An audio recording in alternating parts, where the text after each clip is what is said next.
Welcome to Cross-Examined, a podcast about confronting difference in good faith.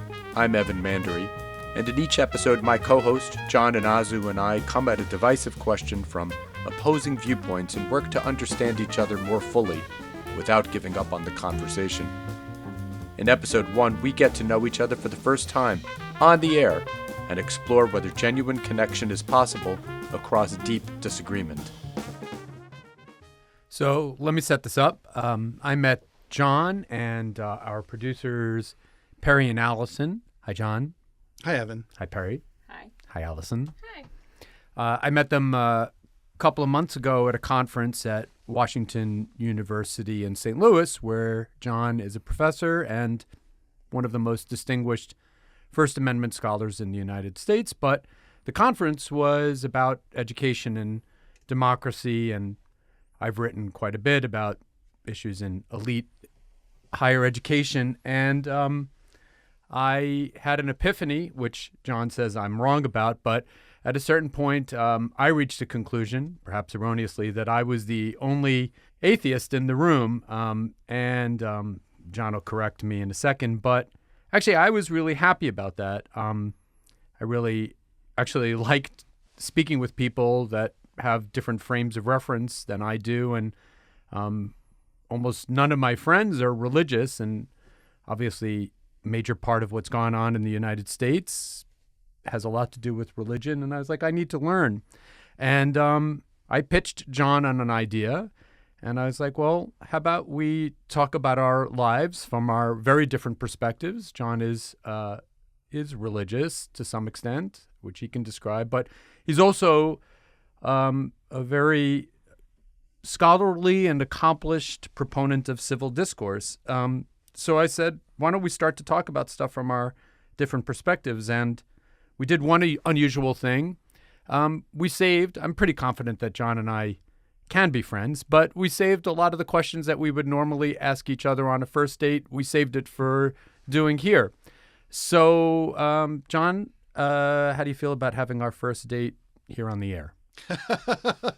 Evan, it's great to be here with you. This is a wild idea, and I'm looking forward to it. I think, thinking about the conference where we first met, I was so drawn by your book, Poison Ivy, and I'm also teaching that today in my law school seminar that you're joining, and I was drawn by your engagement in our conference, and so when you pitched this idea to me, I thought this will be fun to try out. So here we are.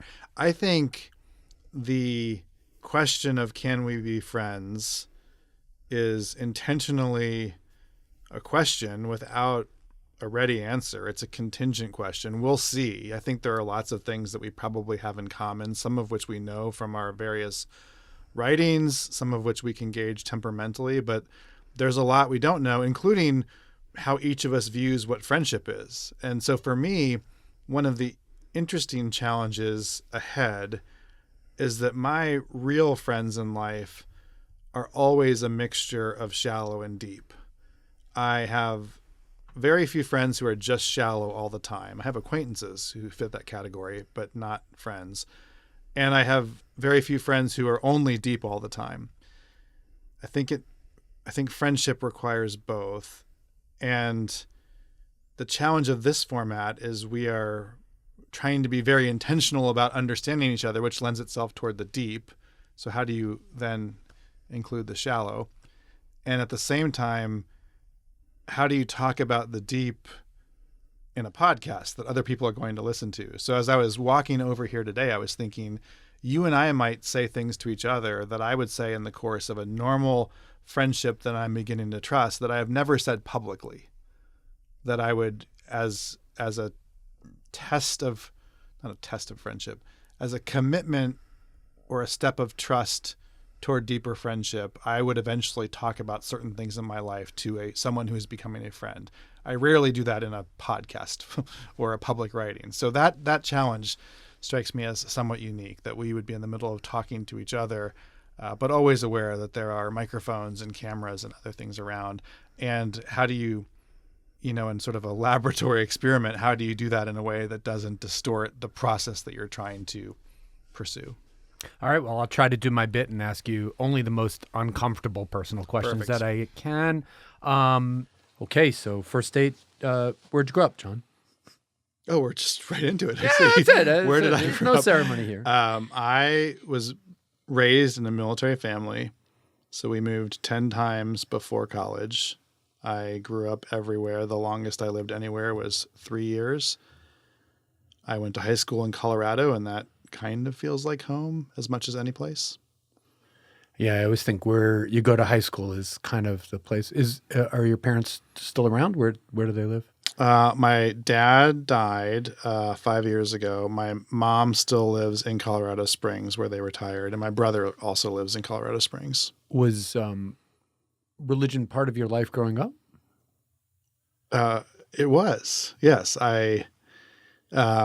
Because we moved around so much, we just went to whatever church was near the base or on the base, whatever flavor of Protestant church we found. So I was at various times in my life parts of Methodist and Presbyterian and Baptist and non-denominational churches growing up. And that was important to our family, going to church and Sunday school. And that was kind of in the background. And college was Duke? College was Duke.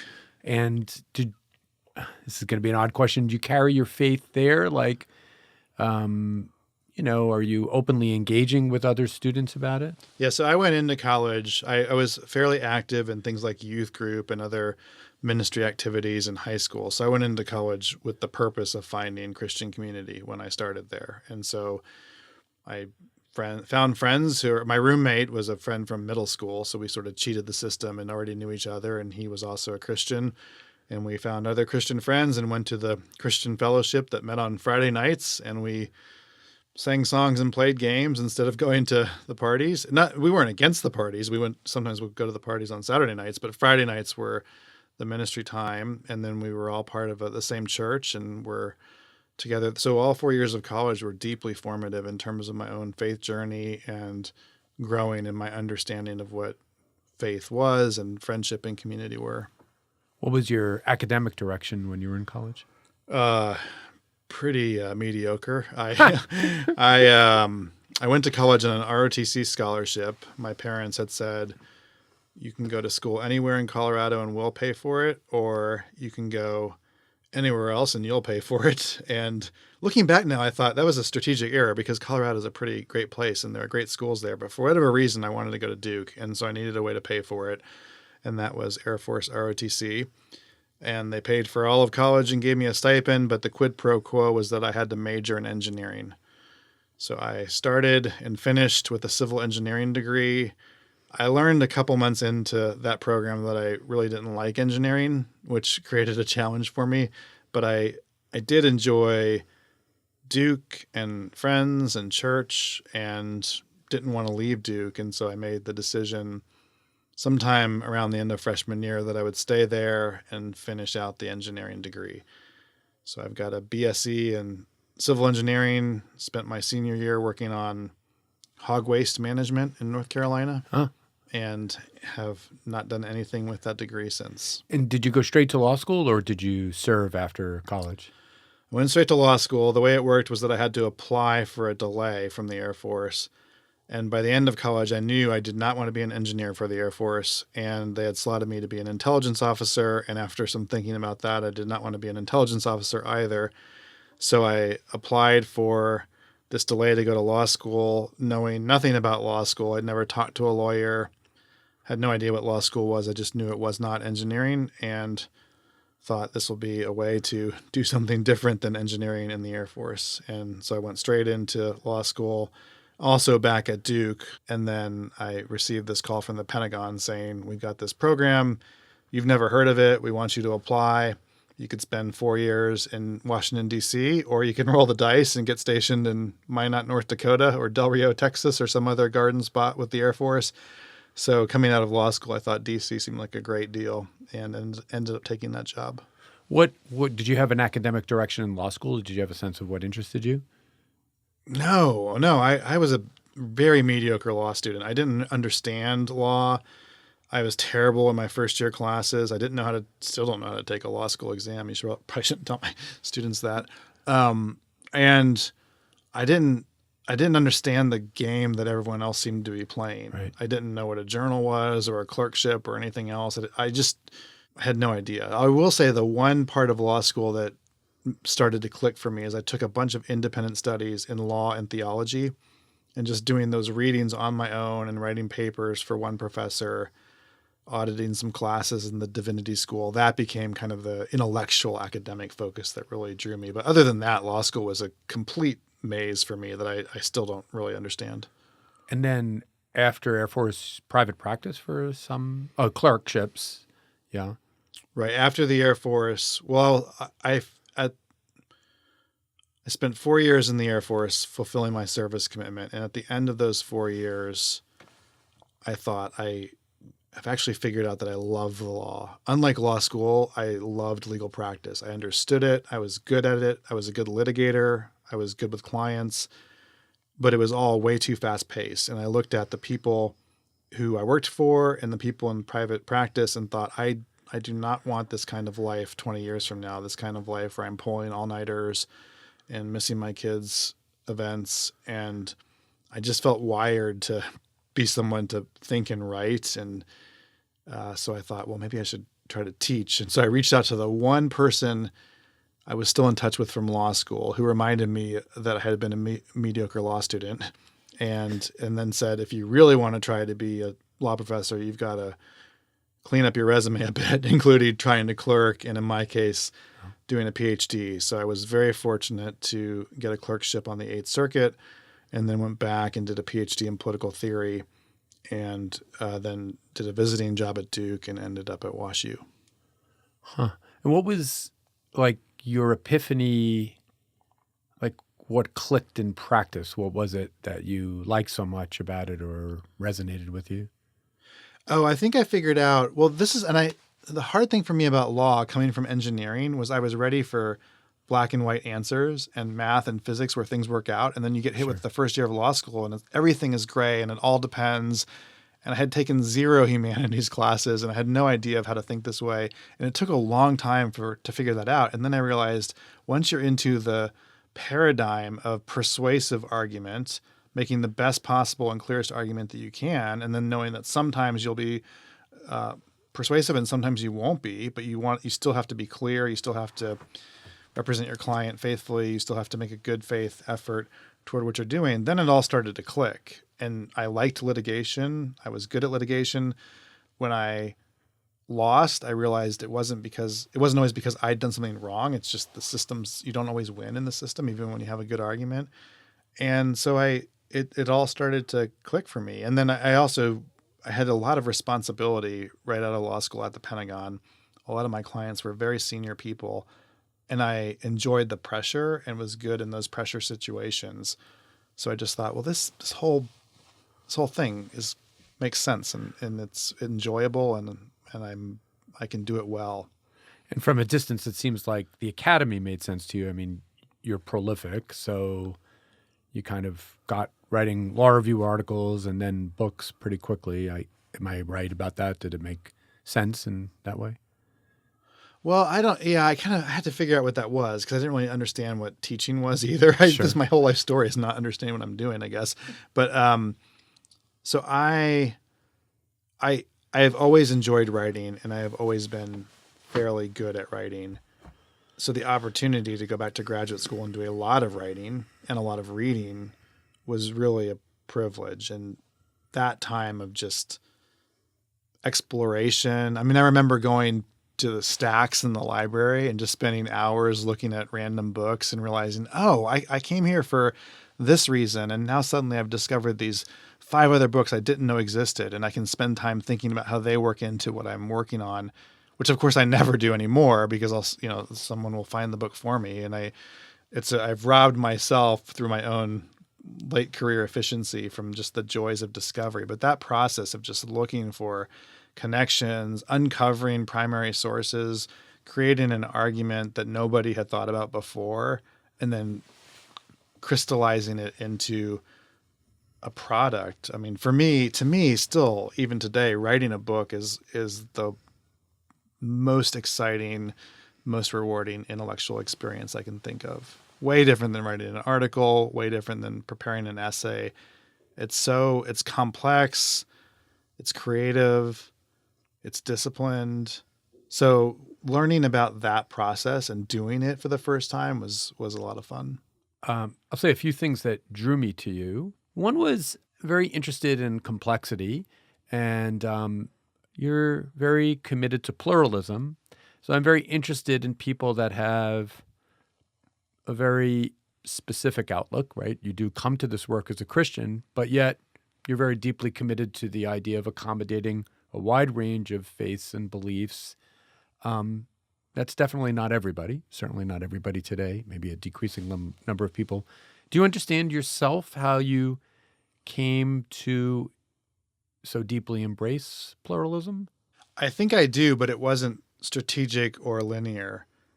So I think the key to understanding my intellectual frame, the contingent fact that I ended up writing about the right of assembly as my major intellectual scholarly project. I was clerking at the time, just before graduate school, was working on a First Amendment case, looked down at the text of the First Amendment and saw this clause, the right of the people peaceably to assemble. And I thought to myself, I've been to law school, I've practiced for 4 years, now I'm clerking. I've never thought about the assembly clause. I don't know anything about it. I then did some research, figured out that the Supreme Court had not looked at the assembly clause in 40 years, that no scholar had written about it in 50 years. And so as a budding graduate student, I thought, well, this is the perfect dissertation project. And the idea that we live in the world through distinctive communities that shape us through institutions and habits and practices. And by those habits and practices, we come to understand who we are and what we believe.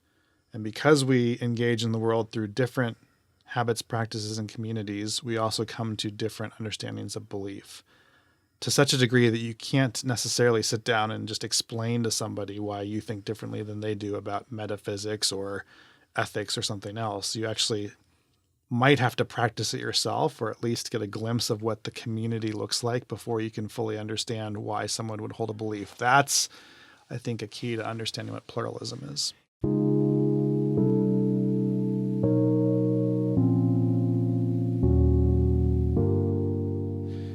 So Evan, now that we turn it over to you, tell us a bit about where you grew up and what childhood was like for you.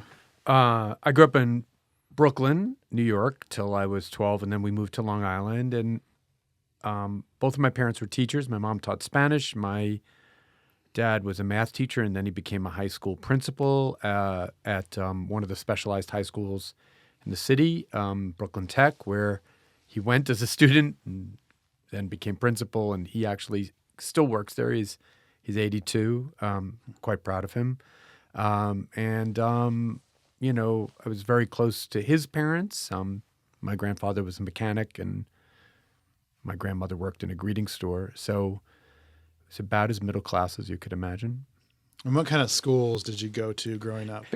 I went to mostly shitty schools. I went to, elementary school in Brooklyn, and then we moved to Long Island to a very middle class, very white suburb, and that's where I went to junior high school and high school. I guess that changed when I went to college. So you went to Harvard for college. So tell me about high school to Harvard. How did that happen?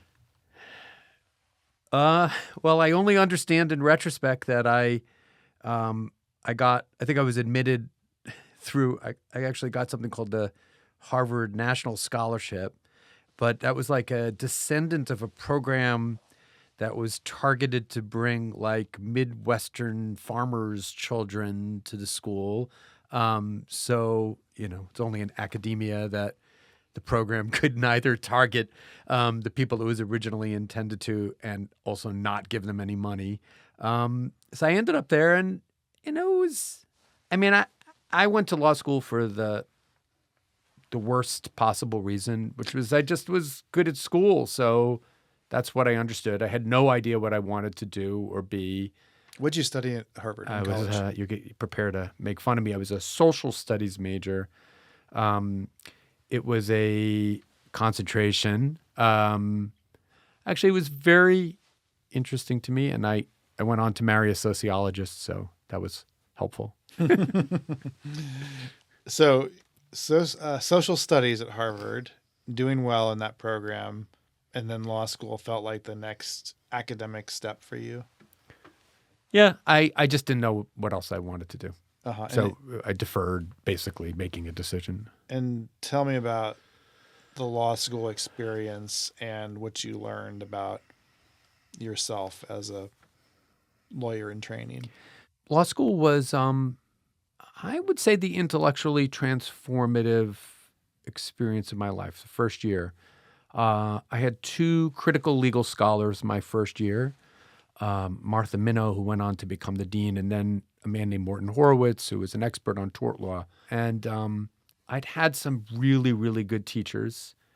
He was the best teacher I'd ever seen in my life. And I was like, oh, wow, I get it.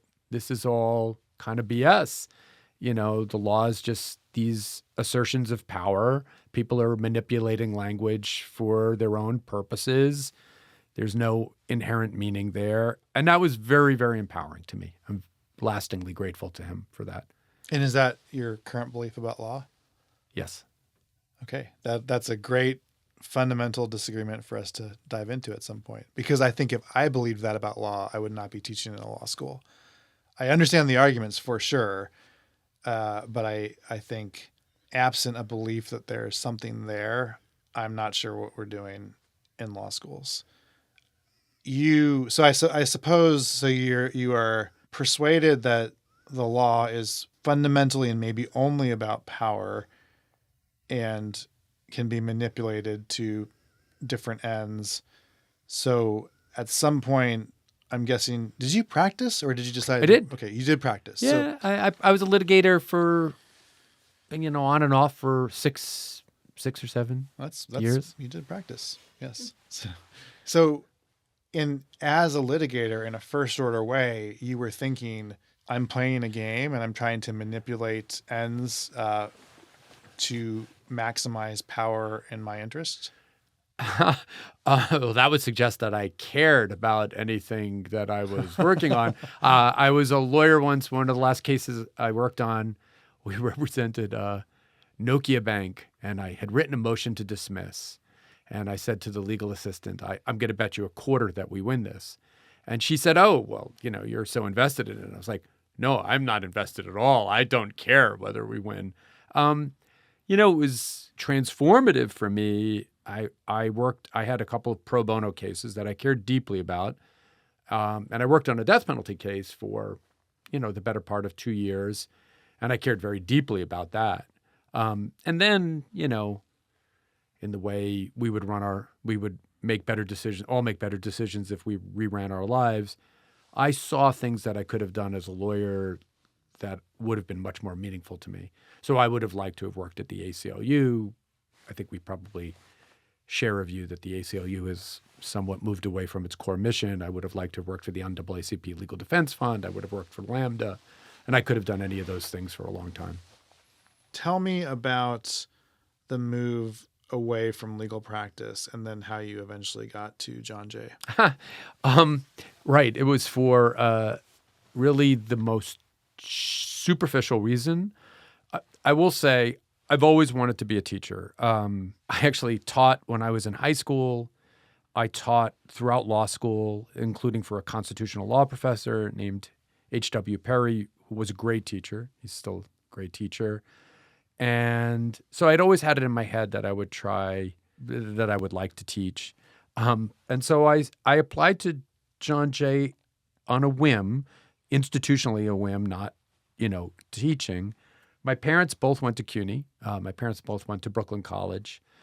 And, I started at CUNY. My wife will say correctly that I was not a class warrior when I started. I just taught. And, it completely changed my view of the world. I can point to many, many moments, but we had a man, I'm still very close with him, Abdoulaye Diallo, He grew up in Guinea in Africa. He ends up in my class. He had worked as a bike messenger. He thought John Jay was a law school mistakenly. And, he lived with us for a couple of years. He had a very, he was always kind of hanging by a slender thread, his well-being. And I don't know, at some point I just said, there but for the grace of God go I. I know, I understand the irony. And I was like, wow, like there were all these structures that advantage rich white people, and boy, everybody else, the stories that they tell about everybody else, they're just wrong. And how about faith for you growing up? What was that experience like? So I'm Jewish. It actually played a medium role in my childhood. I went to Hebrew school when I was a kid. I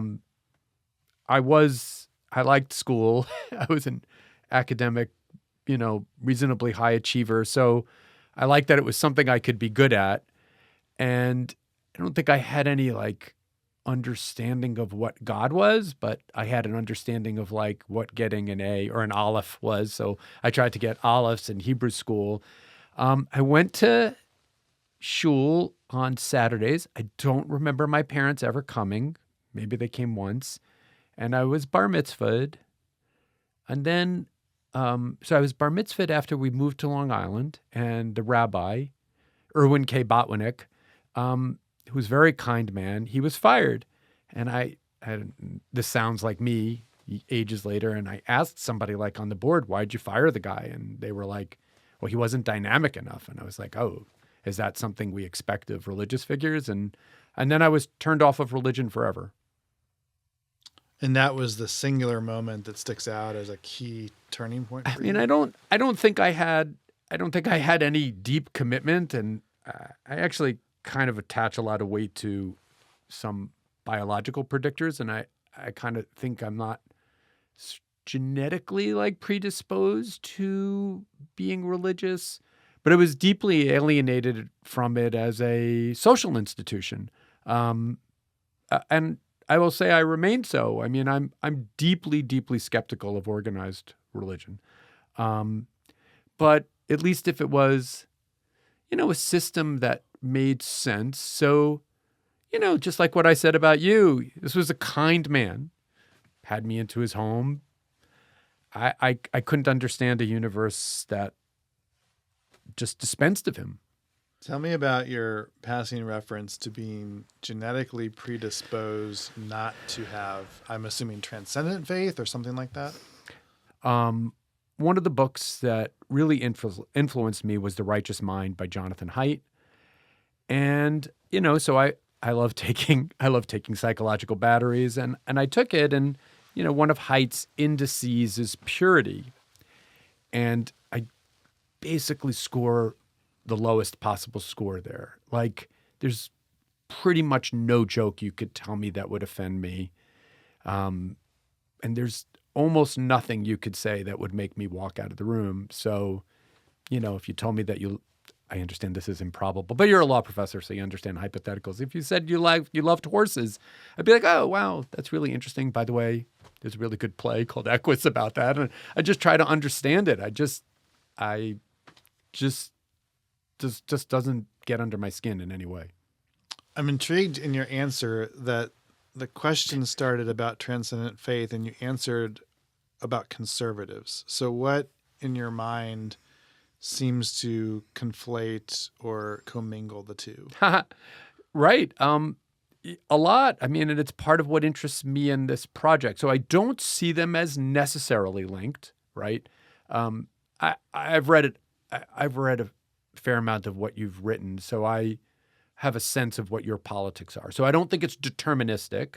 But when I read about what's going on in America, and I'm sure we'll talk about this a ton more, a lot of it I understand is some measure of white nationalism, which oversects to some extent with devout Christianity. And I understand there are plenty of reasonable, devout Christians, and I'm sure that there are atheistic Trump supporters.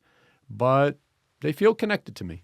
Yeah, but what's curious is you were identifying and naming what you described as a genetic predisposition against this something. And the something to me seemed like an openness to transcendence or transcendent faith, which seems to me to have very little to do with the political overlay. You're right that in the United States, the sociological realities are commingled with a set of religious conservatives who identify as evangelical, but all over the globe and even within this country, there are a whole lot of people who would maybe say the same thing about you when it comes to purity or John Haidt's categories, and who would also say, and I'm deeply committed to belief in God or transcendence. So I guess where I want to kind of hang out for a moment is, what's the gap for you and what's the aversion that you're assuming? Is it a political, sociological manifestation? Is it the possibility of faith? Is it the idea of God, or some combination of the three? You mean the aversion to religion?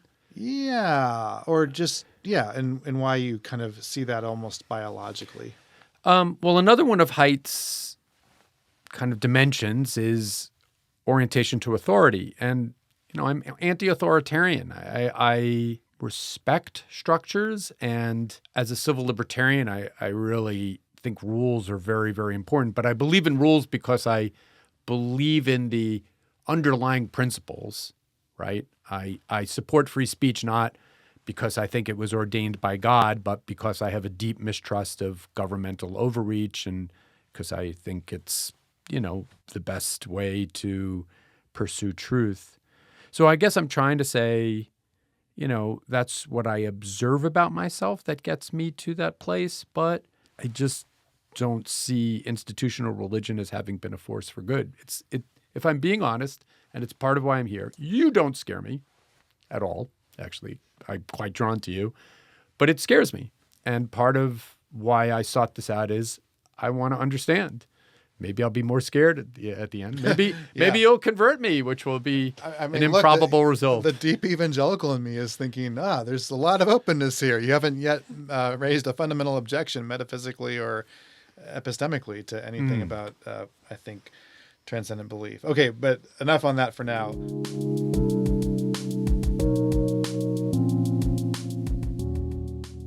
Part of why I feel pretty confident that we will be friends is you give me middle-class vibes. Oh, I like that. Oh, I mean it as a deep, deep compliment. I mean, and I don't, from what I've read about your childhood and what you just shared, if you're a military brat, you didn't grow up rich, and you grew up in an environment where you had to deal with lots of different types of people, right? Yes. Well, so did I. And, as I move through the world, it's very complicated. I felt this at your conference. I felt it ironically, and I've shared this with Perry, I felt it ironically at a conference from the nonprofit that I co-founded and that my book is really kind of, centrally animates, that I was an outsider in that space. And I've racked my brain about this. I don't believe I've ever had somebody who grew up rich as a close friend. That's interesting. So I think, one thing that's interesting to me is when we started and you went around and asked how many close friends do you have? I think I would say I have 20 close friends maybe who I have shared a lot of life with and who I trust with the deepest things about my own life. And I think, I do credit God for that it's a huge gift in my life, and it has taken me through some extraordinary challenges and also helped me in lots of different opportunities. One, I envy that you have close friendships. And my wife and I, my wife is a close friend, talk about this all the time. And I suspect that religion lubricates some of those friendships for you. It just makes it easier because there's a shared trust. And I don't really have any basis to just instinctively trust people. And I haven't really seen much in my life that makes me think that most people are deeply trustworthy. I've seen people be kind, but, push comes to shove, the number of people that would really extend themselves for me or my family. I mean, I know my wife would. I know my mom and dad would. I know my kid would. I have 3 or 4 friends that I really, really think would do it. And I envy that. And my wife does too. We've talked about that. I mean, we had really active conversations about, whether we wanted to try to find a church for our children. And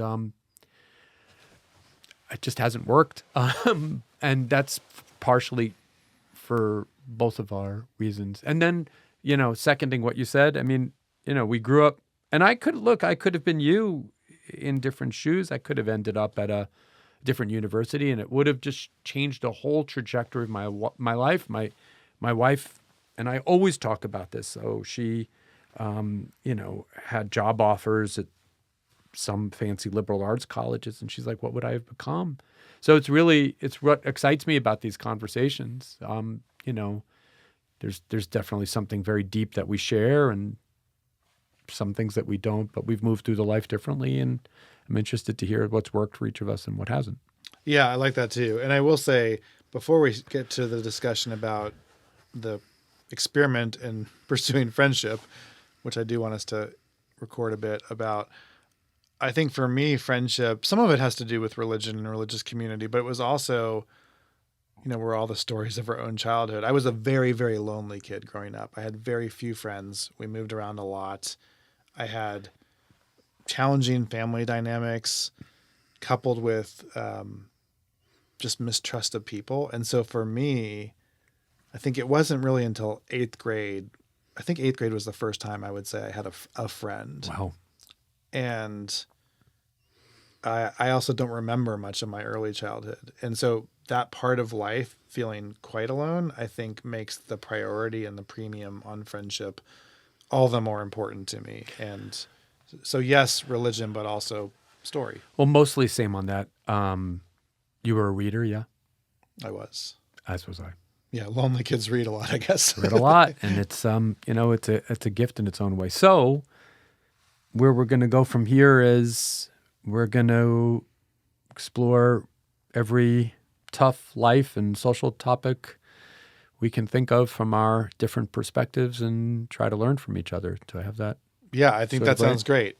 I am really interested in just the process of what we're doing and the complications of what pursuing friendship looks like in an authentic but also performative manner, which we find ourselves in. We're sitting in a studio. We spent a lot of time setting up recording devices that none of us knew how to operate. And we are capturing a moment that is both genuine and in good faith and also manufactured in a way. Yeah, it's interesting. I can only say this, and this is, you can believe this or not. I thought that however long we've been sitting here was extremely interesting. I was moved at certain points, moved that you listened. I didn't feel judged. I didn't judge you. And I enjoyed it, but I agree. It's an N of 1 in my life. But I do think, and this is where I want to at least capture some thoughts now, especially in this particular moment. There is, to me, just something fundamentally about trust and vulnerability. And even with a bunch of microphones in our faces, we're still enacting that script to some degree. And I just don't know, I've never done anything like that in a public sense. I share stories when I'm speaking, and you do too. This is actually another thing that I think draws us together is both of us in our writing are able to share personal stories effectively to illustrate the points we're making, but also to demonstrate a kind of human empathy in our writing and in our lives. Having said that, the stories that I tell are carefully thought out in terms of how I present them, sometimes who I'm protecting in the story by not saying things, sometimes measuring those stories for the appropriateness of an audience, and That's very different to me than friendship. And friendship is, here's who I am. Here are the strengths and the weaknesses. Here's what I'm afraid of. Here's what I hope for. Here's where I'm not sure yet. Here's where I've screwed up. Here's where I've been really disappointed. Here's where I'm proud of something.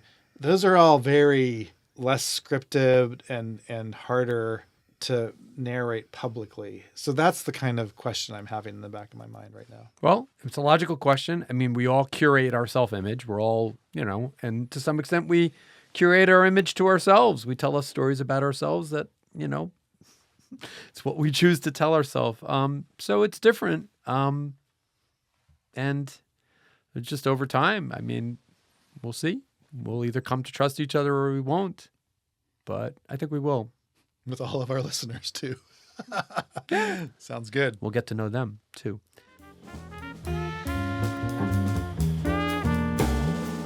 Cross-Examined is hosted by Evan Mandery and John Inazu. This podcast was produced and edited by me, Olivia Schroeder. Today's episode was produced by Perry Wilson and Allison Smith.